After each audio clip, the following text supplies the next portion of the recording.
Welcome to the Listening Window, your place for immersive English listening and speaking practice. Today's story is called I Helped a Stranger and Regretted It. It's a suspenseful real-life story told in first person, filled with everyday English phrases and natural conversation.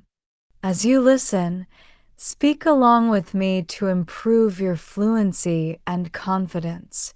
Don't forget, you can download the full PDF script from the link in the description below.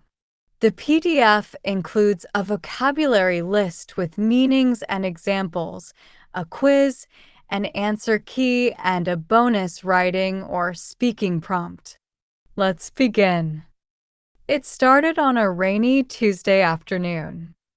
I had just finished work early and decided to take the scenic route home. I was driving through a quiet part of town where the trees hung low over the road, and the sound of raindrops tapping on my windshield made everything feel calm and sleepy. That's when I saw him. A man was standing at the side of the road, drenched from head to toe. He was waving his arms, trying to get someone's attention. Normally, I wouldn't stop for strangers, especially in an isolated area, but something about him made me hesitate. He didn't look threatening. He looked desperate. I rolled down my window slightly. "Are you okay?" I asked, keeping my hand close to the lock button. "My car broke down," he said. "I've been out here for over an hour. No one's stopping. Please, can you help me? I just need a lift to the nearest gas station." I glanced at the empty road behind me. There were no other cars in sight. Just trees. Just rain. Against my better judgment, I unlocked the door. "All right," I said. "Get in."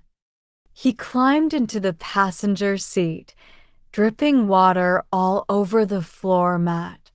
He looked to be in his early 30s, with sharp eyes and a tired face.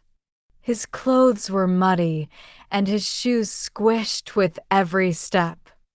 "Thank you," he said, breathing hard. "You're the first person who even slowed down." We drove in silence for a while. I kept stealing glances at him, trying to make sense of the unease growing in my stomach.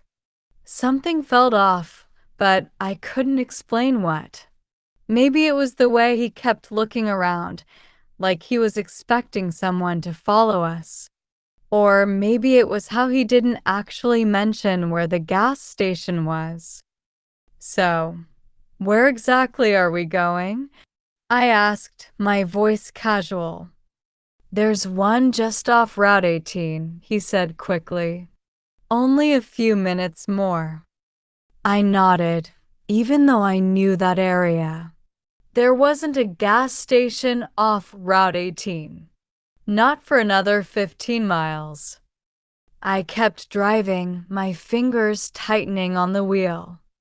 He leaned forward, looking at the dashboard. "You've got low gas," he said. "Might want to fill up too." I smiled politely, but I could feel my heartbeat quickening. Suddenly, his phone rang. He didn't answer it. Instead, he turned it off.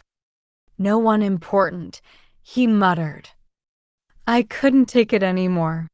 I pulled the car over near a small convenience store. "This isn't Route 18, he said, clearly irritated. "I need gas," I said. "And coffee."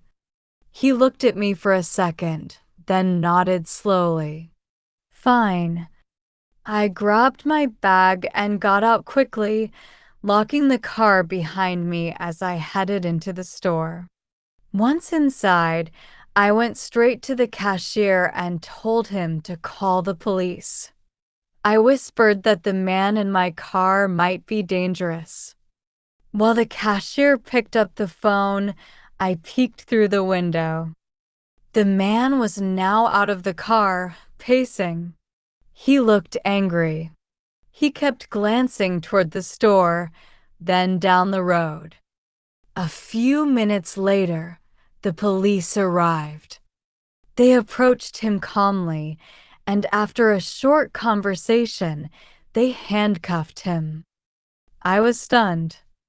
Later, one of the officers told me the man had been wanted for questioning in connection with a recent burglary in a nearby town.